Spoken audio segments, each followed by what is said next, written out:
जिसे अल्लाह बुलाता है उसे कोई रोक नहीं सकता। अस्सलाम वालेकुम। आमिर आमिर, चारों तरफ आमिर आमिर ही दिख रहा है।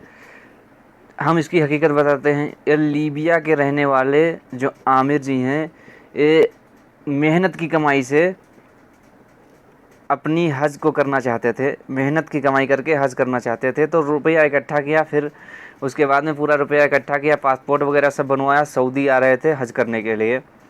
हुआ एक ही एयरपोर्ट पे बोल दिया गया कि आपके नाम में कुछ गड़बड़ी है, आपको नहीं जाने दिया जाएगा।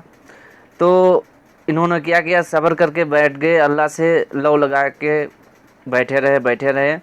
फिर हुआ, ये कुदरत का करिश्मा नहीं तो और क्या है, जहाज़ उड़ गया। फिर ये वेटिंग हॉल में बैठे रहे।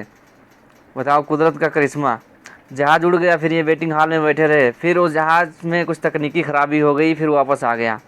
फिर उसके बाद में हुआ कि जहाज़ की चेकिंग हुई, फिर वो चला गया, जहाज़ उड़ गया। लेकिन फिर भी आमिर जी ने अल्लाह से लौ लगाए हम हमारे दिल में तमन्ना है, हम जाएंगे ज़रूर, हज करने जाएंगे ज़रूर। वेटिंग हॉल में बैठे रहे। सिक्योरिटी गार्ड बोला चले जाओ वापस, आपका कुछ नहीं हो सकता। बोला हम नहीं जाएंगे, बैठेंगे। उसके बाद बैठे रहे। फिर जहाज़ आया, फिर उड़ गया, यानी कि 2 बार जहाज़ आया, उड़ गया।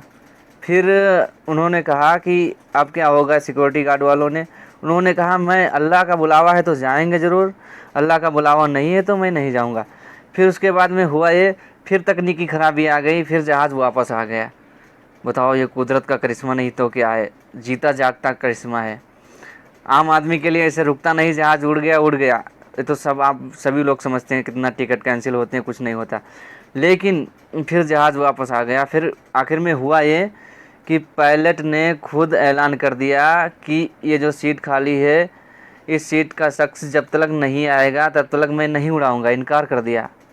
फिर माशाल्लाह करिश्मा ये हुआ, और आमिर जी को वहाँ पे बिठाला गया, हो गए माशाल्लाह, जहाज़ मक्के तक आराम से पहुँच गया। कोई दिक्कत नहीं, कोई परेशानी नहीं।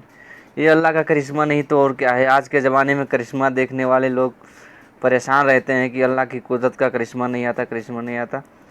करिश्मा सिर्फ ईमान वालों के लिए होता है।